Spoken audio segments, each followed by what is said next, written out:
This one is going to be like strictly going over the codex, so it's going to be however, I won't say however long, it'll be at least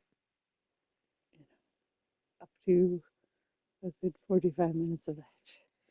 So if you have no interest in codex entries, I'll skip over this one, go over to the next one. This is going to be 100% codex.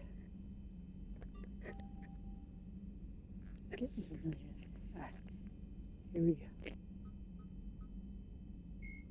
The Citadel is an ancient deep space station presumably constructed by the Protheans. Since the Prothean extinction, numerous species have come to call the Citadel home. It serves as the political, cultural, and financial capital of the galactic community. To represent their interests, most species maintain embassies on the Presidium, the Citadel's inner ring.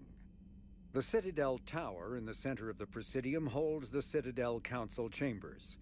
Council affairs often have far-reaching effects on the rest of the galactic community. 5 arms, known as the wards, extend from the Presidium.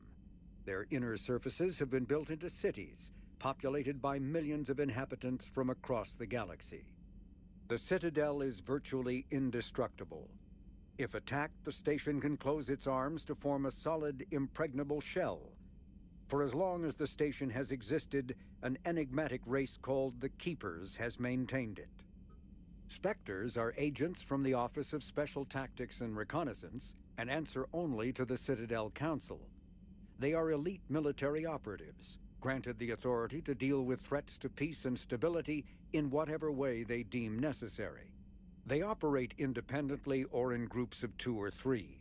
Some are empathetic peacekeepers resolving disputes through diplomacy. Others are cold-blooded assassins, ruthlessly dispatching problem individuals.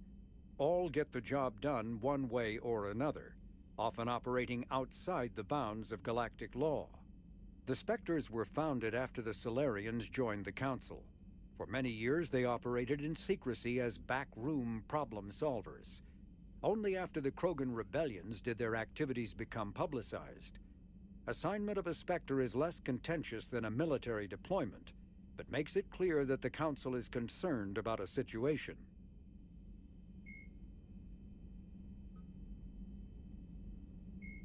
When humanity won a position on the Council for its part in defending the Citadel, the Alliance chose Captain David Anderson for the position. Udina became his advisor. Anderson eventually quit over frustrations with Council politics, and the Alliance named Udina to the office.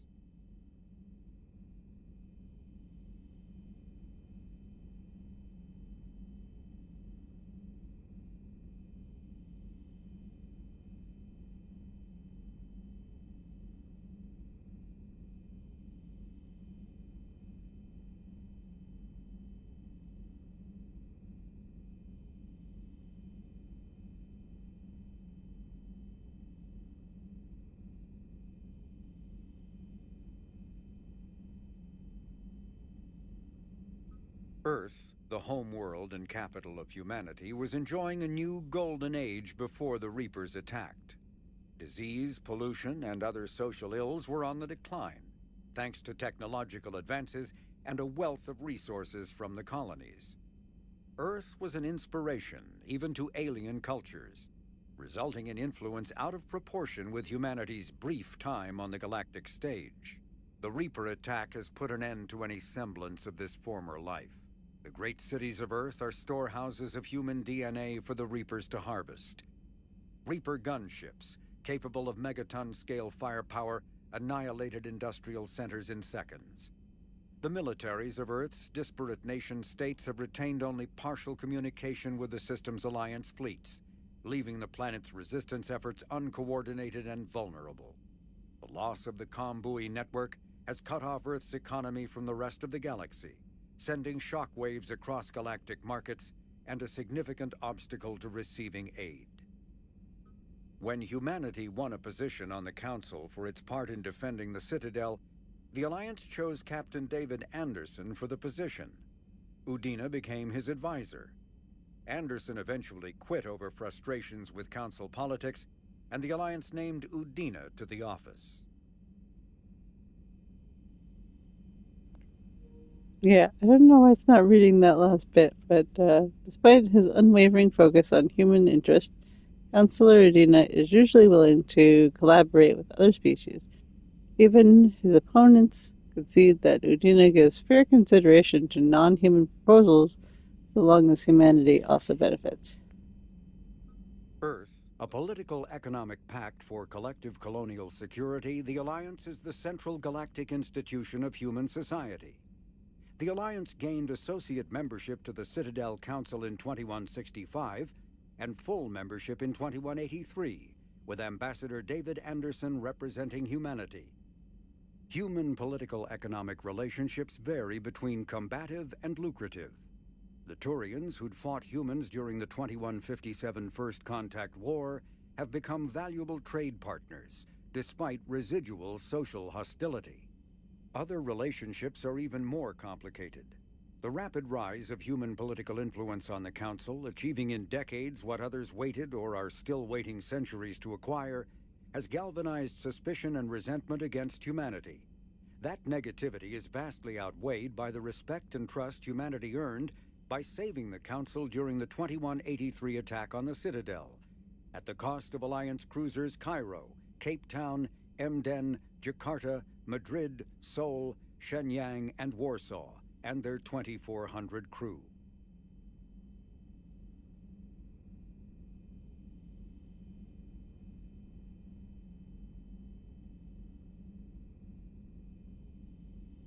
The Systems Alliance is an independent supranational government representing the interests of humanity as a whole. The Alliance is responsible for the governance and defense of all extrasolar colonies and stations. The Alliance grew out of the various national space programs as a matter of practicality.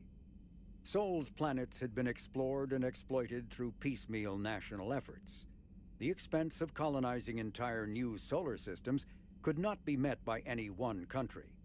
With humans knowing that alien contact was inevitable, there was enough political will to jointly fund an international effort.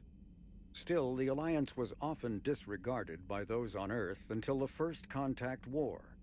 While the national governments dithered and bickered over who should lead the effort to liberate Shanxi, the Alliance fleet struck decisively.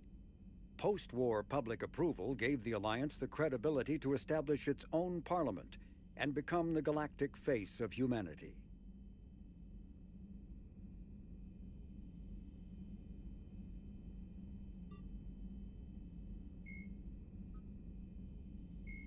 Admiral Stephen Hackett is a decorated officer in the Systems Alliance, currently assigned to Arcturus Station on the far side of the Sol Relay.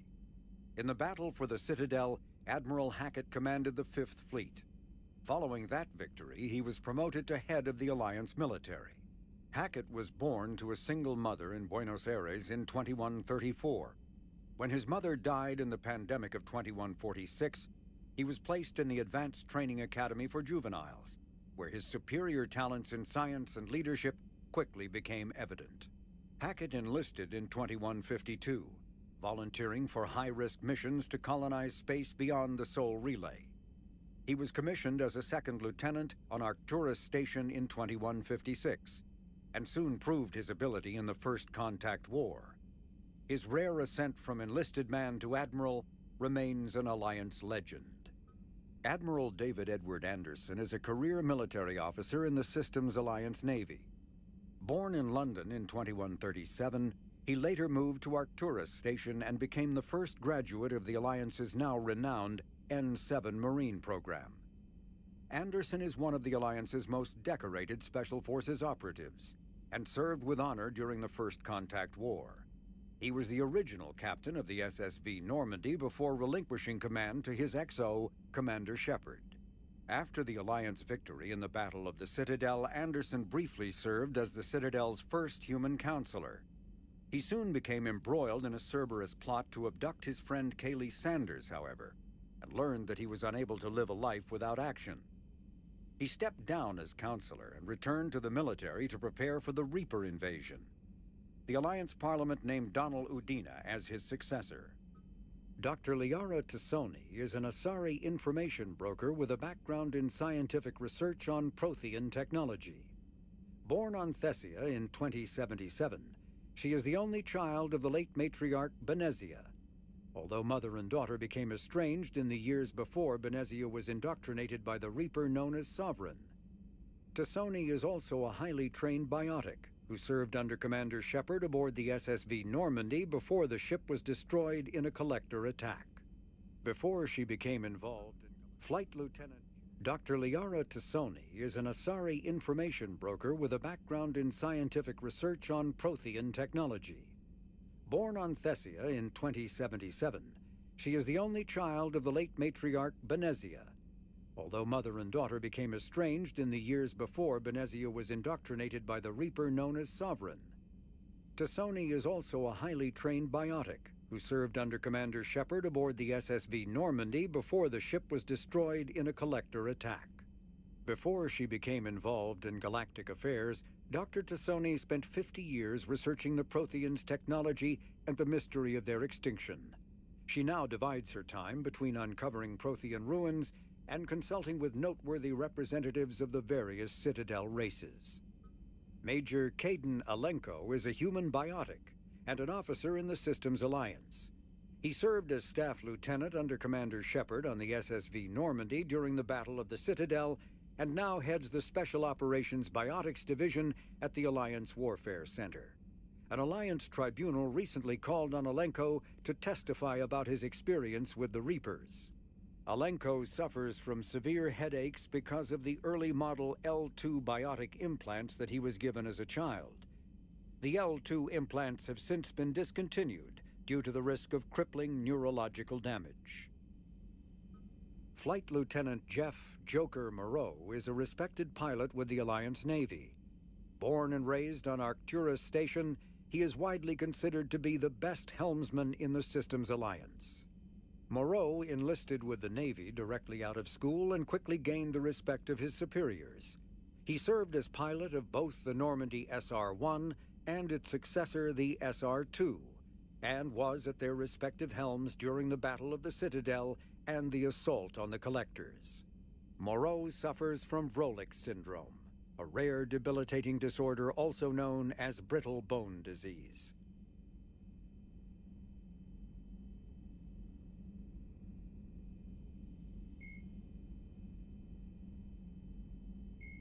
Admiral Stephen Hackett is a decorated Admiral David. Dr. Karen Chakwas is a trauma surgeon and a major in the Alliance Navy. She served on the SSV Normandy under both Captain Anderson and Commander Shepard, and was aboard the ship when it was destroyed by the collectors. She later quit the Alliance in order to rejoin Shepard on the Cerberus-built Normandy SR-2. Along with most of the Second Normandy's crew, Dr. Chakwas was kidnapped by the collectors and taken beyond the Omega-4 relay, where Commander Shepard eventually rescued her. After the Alliance impounded the Normandy SR-2, an inquiry found that Dr. Chakwas had no significant role in or provable knowledge of Cerberus's criminal activities. She has since rejoined the Alliance.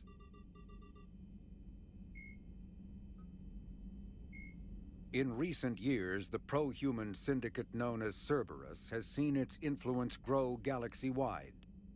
The largely untraceable organization now includes private intelligence agencies, biotics laboratories, research facilities, and the lucrative corporations that provide a front for it all. Cerberus's charismatic leader, known only as the Elusive Man, drives the organization's philosophy and interests. The level of secrecy he maintains puts professional intelligence agencies to shame. As Cerberus grows, so too does public distrust of the organization. Some commentators have remarked that Cerberus is not so much pro-human as it is anti-alien. Others question the blind loyalty of its employees. The Elusive Man is a human loyalist focused on advancing the interests of his species, whatever the cost to non-humans and reportedly humans. The Citadel Council regards him as a fanatic who poses a serious threat to galactic security. The reclusive tycoon is the head of Cerberus, an organization that furthers his pro-human agenda throughout the galaxy. His views have led him into questionable alliances. Recent rumors go so far as to suggest that the elusive man may even have allied with the Reapers.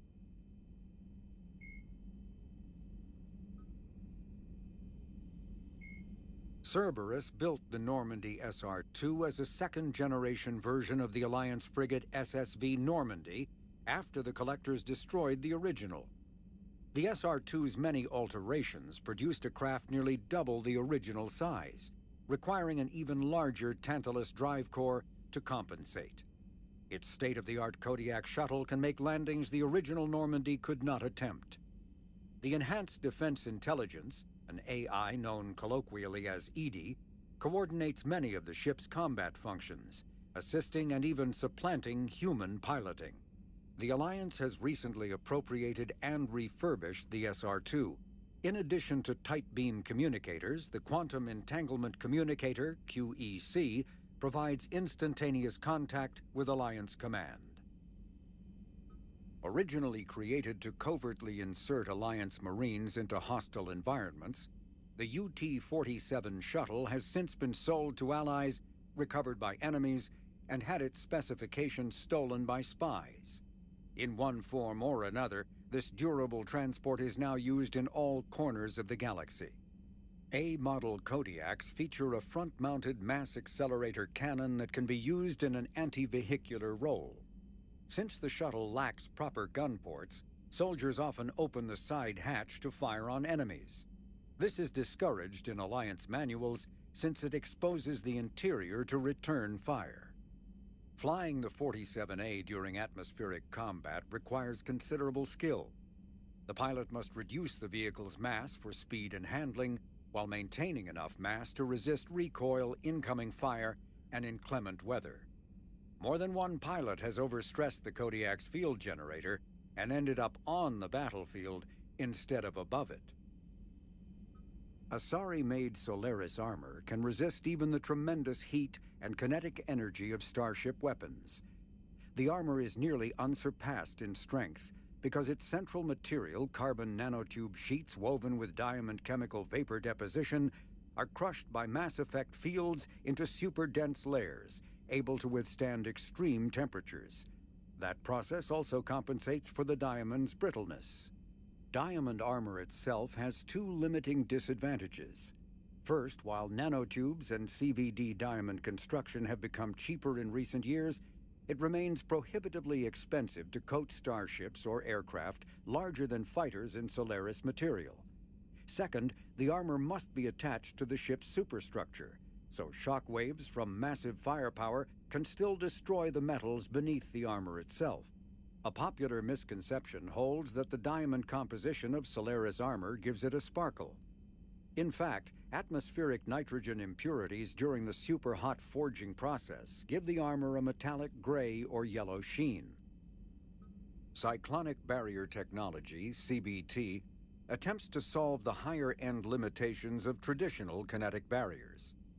Traditional barriers cannot block high-level kinetic energy attacks, such as disruptor torpedoes, because torpedo mass effect fields add mass. The CBT violently slaps aside rather than halting incoming linear force. By rotationally firing their mass effect field projectors, ships create rapidly oscillating kinetic barriers instead of static ones. Shooting through the CBT is like trying to shoot at a target inside a spinning ball. Significant drawbacks to current CBT configuration prevent its use on anything other than frigates and fighters. Its many high-frequency sensors and emitters require frequent maintenance and replacement. A partially damaged CBT can endanger its operator, who is surrounded by rotating mass effect fields, skewing in unpredictable directions. Fortunately, if an emitter is damaged, the CBT corrects to become a traditional shield array, a safety feature that makes it most effective during opening volleys. After the Battle of the Citadel, human and Turian volunteers spent 3 months clearing the station's orbit of debris. During the cleanup, the Turians secretly salvaged Sovereign's powerful main gun, along with much of the weapon's Element Zero core. 11 months later, the Turians introduced the Thanix, a scaled-down version of the weapon. The Thanix's core is a liquid alloy of iron, uranium, and tungsten, suspended in an electromagnetic field powered by element zero. The molten metal, accelerated to a significant fraction of the speed of light, solidifies into a projectile as it is fired, hitting targets with enough force to pierce any known shield or armor.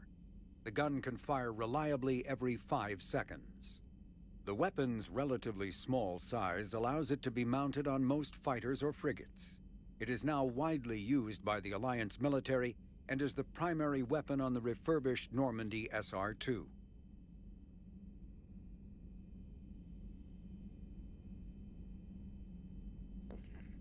I was gonna say, I thought we had and repeat.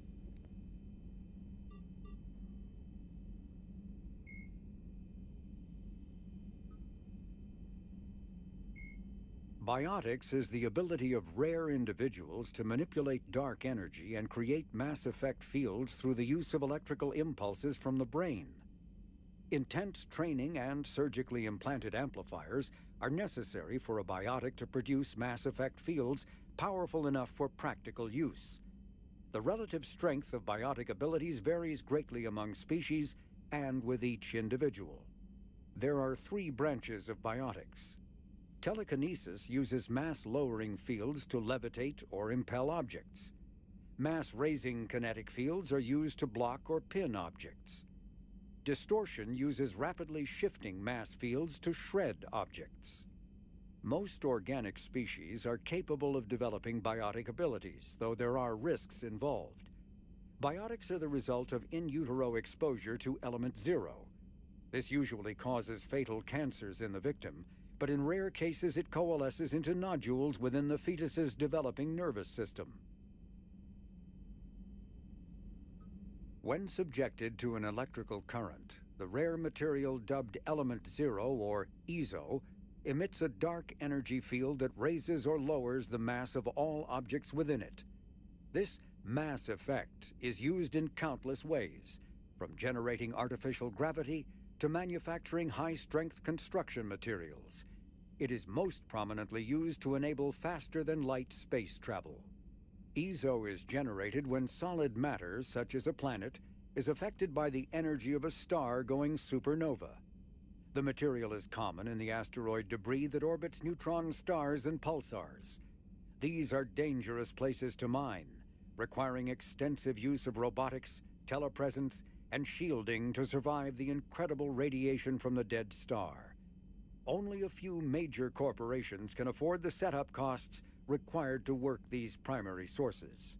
Humanity discovered refined element zero at the Prothean Research Station on Mars, allowing them to create mass effect fields and develop FTL travel.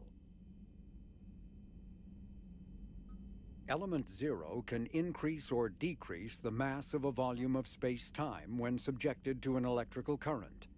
With a positive current, mass is increased. With a negative current, mass is decreased. The stronger the current, the greater the magnitude of the dark energy mass effect. In space, low-mass fields allow FTL travel and inexpensive surface-to-orbit transit. High-mass fields create artificial gravity and push space debris away from vessels. In manufacturing, low-mass fields permit the creation of evenly blended alloys, while high-mass compaction creates dense, sturdy construction materials. The military makes extensive use of mobility-enhancing technologies, with mass effect utilizing fighting vehicles standard frontline issue in most military forces. Mass effect fields are also essential in the creation of kinetic barriers or shields to protect against enemy fire.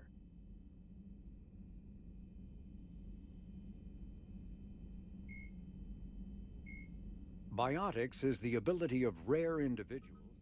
Metagen, once believed to be of Prothean origin, mass relays were in fact created by the Reapers, using technology far beyond that of other living species. The enormous structures, scattered throughout the stars, create corridors of virtually mass-free space.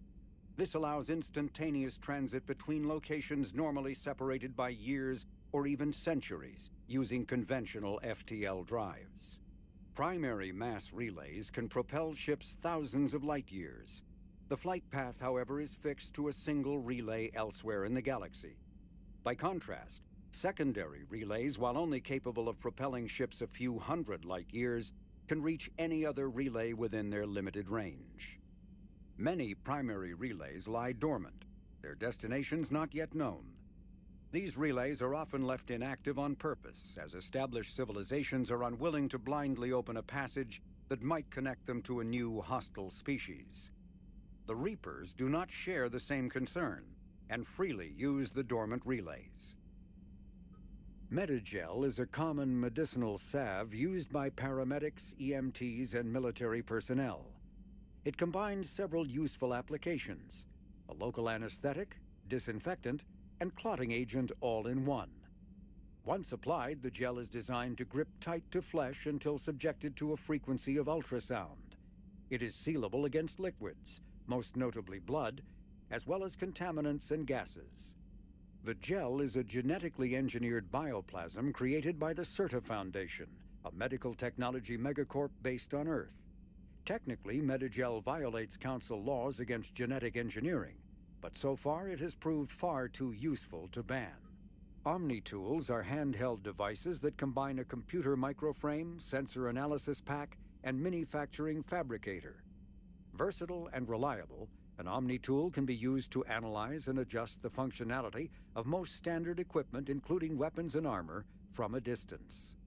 The fabrication module can rapidly assemble small three-dimensional objects from common, reusable industrial plastics, ceramics, and light alloys. This allows for field repairs and modifications to most standard items, as well as the reuse of salvaged equipment. Omni-tools are standard issue for soldiers and first-in colonists.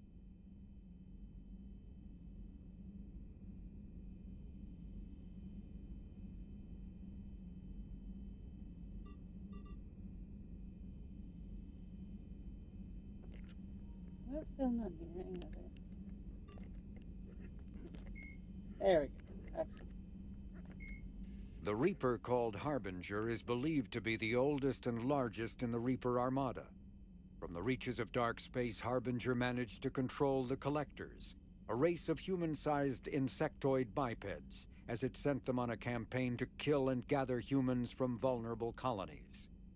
The Collectors became a terrifying force in the galaxy, responsible for the murder of hundreds of thousands. Surviving colonists have described the tone of Harbinger's threats heard through the Collectors as they attacked as visceral and terrifying. Alliance intelligence has tentatively identified Harbinger as one of the Reapers leading the attack on Earth. A myth common to several cultures in the galaxy, Reapers were once imagined as space monsters that consumed entire stars. Archaeologists who searched for the sources of such myths found little besides the themes of all-consuming devils that are common to primitive cultures. Although accurate information about the Reapers remains scarce, the galaxy now knows that the Reapers are not a myth. They are a real and devastating threat. Sovereign was the first Reaper encountered by the modern Citadel races. Military leaders initially assumed that Sovereign was a Geth or Prothean flagship commanded by Saren Arterius, a rogue specter. The truth was far more alarming. The massive ship was itself intelligent, and Saren proved to be under its control. The attacks by Sovereign against Eden Prime and the Citadel removed any uncertainty about the Reaper's technological superiority. Sovereign's formidable shielding and firepower allowed it to hold off the combined fleets of the Citadel, and its mass effect fields proved powerful enough to let the enormous vessel land on a planet's surface. Sovereign's mission, to open a mass relay that would transport the other Reapers from dark space, proved its undoing. During the Battle of the Citadel, Sovereign linked its consciousness to Saren's. When Saren's death corrupted the signal and shut down Sovereign's shields, Sovereign's destruction soon followed. Reaper indoctrination is an insidious means of corrupting organic minds, reprogramming the brain through physical and psychological conditioning using electromagnetic fields, infrasonic and ultrasonic noise, and other subliminal methods. The Reaper's resulting control. The Citadel races. Reaper indoctrination is an insidious means. The Citadel race. Reaper indoctrination is an insidious means of corrupting organic minds, reprogramming the brain through physical and psychological conditioning using electromagnetic fields, infrasonic and ultrasonic noise, and other subliminal methods. The Reaper's resulting control over the limbic system leaves the victim highly susceptible to its suggestions. Organics undergoing indoctrination may complain of headaches and buzzing or ringing in their ears. As time passes, they have feelings of being watched and hallucinations of ghostly presences. Ultimately, the Reaper gains the ability to use the victim's body to amplify its signals, manifesting as alien voices in the mind. Indoctrination can create perfect deep cover agents. A Reaper's suggestions can manipulate victims into betraying friends, trusting enemies, or viewing the Reaper itself with superstitious awe. Should a Reaper subvert a well-placed political or military leader, the resulting chaos can bring down nations. Long-term physical effects of the manipulation are unsustainable. Higher mental functioning decays, ultimately leaving the victim a gibbering animal. Rapid indoctrination is possible, but causes this decay in days or weeks. Slow, patient indoctrination allows the thrall to last for months or years.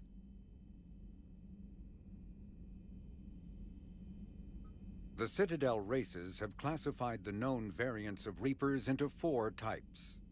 Capital ships are sovereign-class Reapers 2 kilometers in length. They typically target the dreadnoughts, defense installations, and industrial cities of organic civilizations.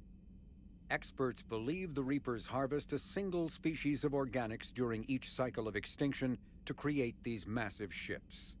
Some capital ships are capable of launching small drones equivalent to fighters.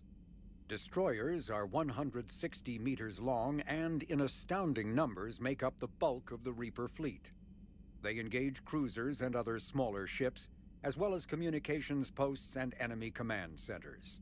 Research suggests destroyers are created from those species that are not harvested to make capital ships. Troop transports carry husks to unconquered planets and bring victims of the harvest to Reaper processing centers. They vary in length from 200 meters to 1 kilometer, but unlike capital ships and destroyers, do not appear to be self-aware. Instead, other Reapers operate troop transports remotely. Processors, also called slaughter ships, are mobile centers for mass DNA harvesting. Like troop transports, processors appear to be remotely operated by sapient Reapers. Cannibals are frontline Reaper units created from corrupted Batarians. The nickname refers to their propensity to devour the bodies of fallen comrades. This triggers a biochemical process through which the cannibals spontaneously heal themselves and grow new chitinous armor. The transformation also appears. Husks are the aggressive cannibals are frontline Reaper units created from corrupted Batarians. The nickname refers to their propensity to devour the bodies of fallen comrades. This triggers a biochemical process through which the cannibals spontaneously heal themselves and grow new chitinous armor. The transformation also appears to give cannibals a greater awareness of their surroundings, leading to more strategic behavior and careful use of battlefield cover.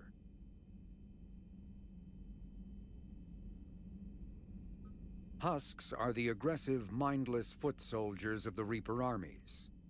They are created by impaling either living or dead humans on mechanical spikes that rapidly extract water and trace minerals and replace them with cybernetics. These cybernetics reanimate the lifeless flesh and tissue, transforming the bodies into horrifying killing machines. The Reapers use large groups of husks to overwhelm the enemy. The husks' inability to feel pain, as well as their tendency to attack in groups, makes them particularly deadly adversaries.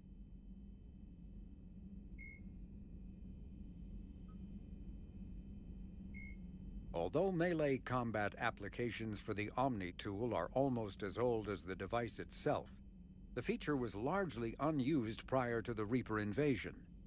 The need to take on multiple husks in close quarters forced the Alliance to develop ways to enhance the tool's offensive capability. The most common melee design is the Omni-Blade, a disposable silicon carbide weapon flash-forged by the tool's mini fabricator. The transparent, nearly diamond-hard blade is created and suspended in a mass effect field safely away from the user's skin. Warning lights illuminate the field so the searing hot blade only burns what it is intended to: the opponent. More technically adept soldiers frequently modify their Omni tools to maximize stopping power through electrical, kinetic, or thermal energy. Some troops integrate the weapon with their kinetic barriers, transforming the Omni tool into a wrist-mounted bludgeon. Others fabricate flammable gases, held in place by a mass effect field and ignited upon impact. All prove deadly surprises for opponents who expect a disarmed Alliance warrior.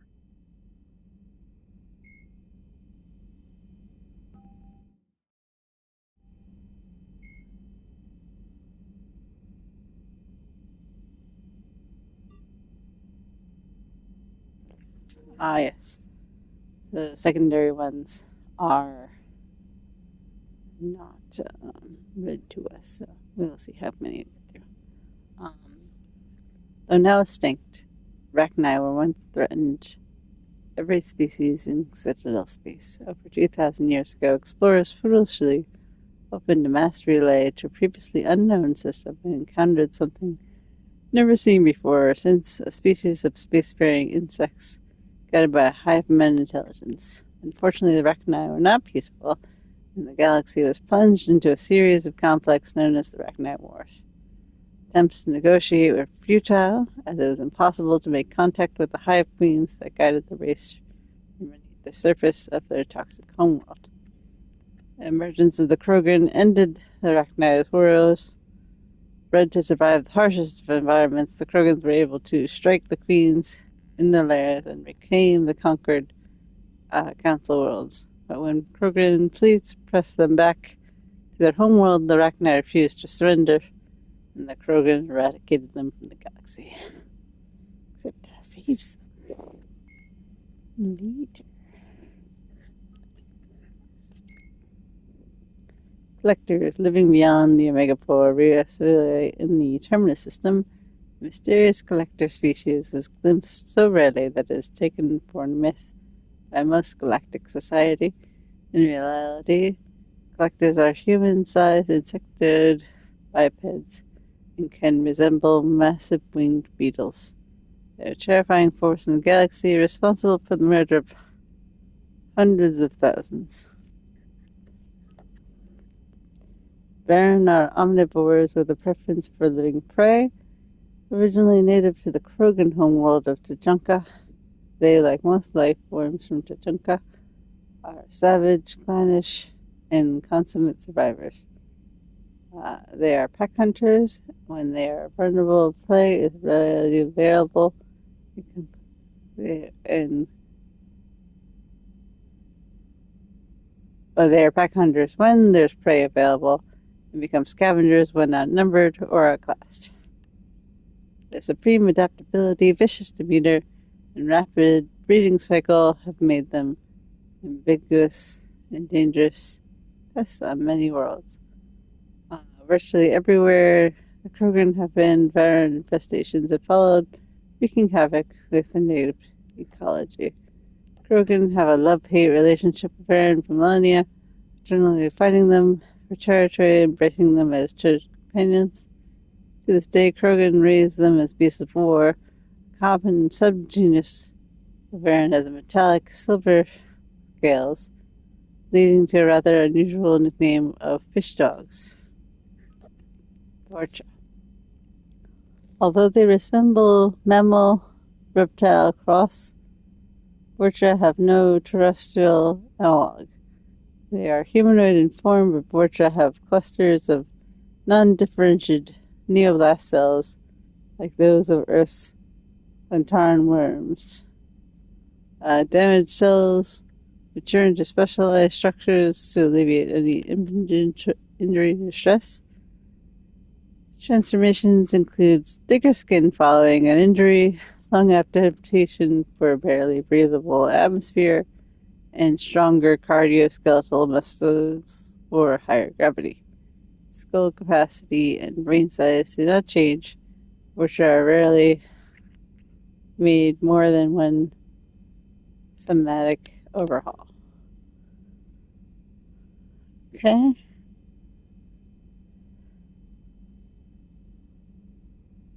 Which assault each other, frequently causing the young to gain strength, intelligence, and resilience.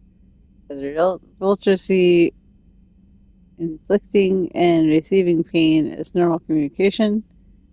Few vultures study professions, and in part because their life expectancy is only 20 years. Because vultures can eat and breathe nearly anything, they can live nearly anywhere, but racism prevents them from integrating into most societies that dismiss them as vermin. They have few employment beyond Krogan mercenary bands. Alright, what do we got? Yag. Yag are a race of massive apex predators from the world of Harnack, whose rise to sentience in no way blunted their violent nature. A group of Yag is unable to cooperate until a single leader has been determined through either social maneuvering or brute force. No grudges are held once the Yag establishes dominance. Former rivals serve under their new superiors with purpose unflinching loyalty and restless determination, a legacy of their origins as a pack species. Um, their 8 eyes are another sign of their ancestry. All four pairs are geared towards tracking down and predicting the movements of prey. Sophisticated and keenly developed sensitivity to movement and light have made Yag masters at reading body language, regardless of the species. Most of their short-lived Shirin, the Council's first contact teams, discovered it's nearly impossible to lie to the Yag.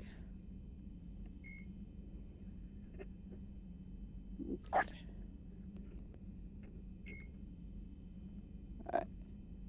Council is an executive committee composed of representatives from the Asari Republic, the Turan hierarchy,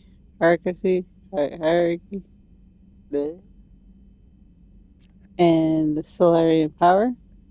Though they have no official power over the independent government of other species, the Council descends, carrying way through the galaxy.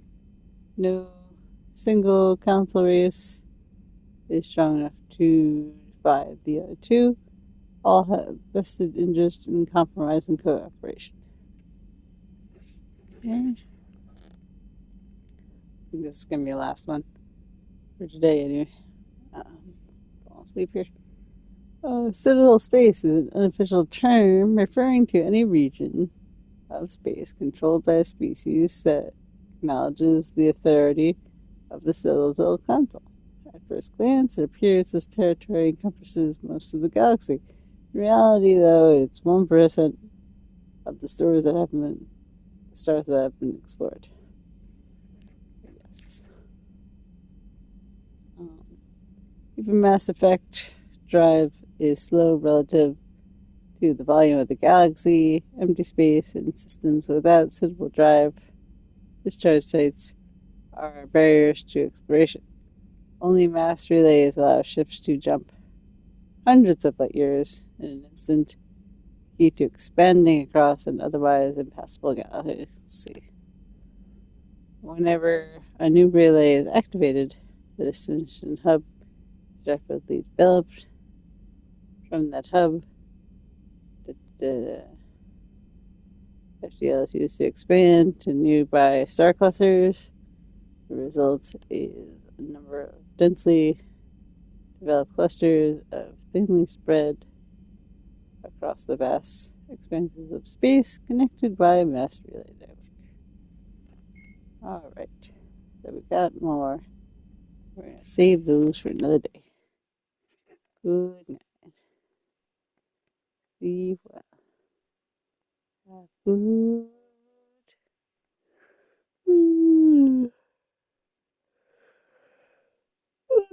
Excuse me.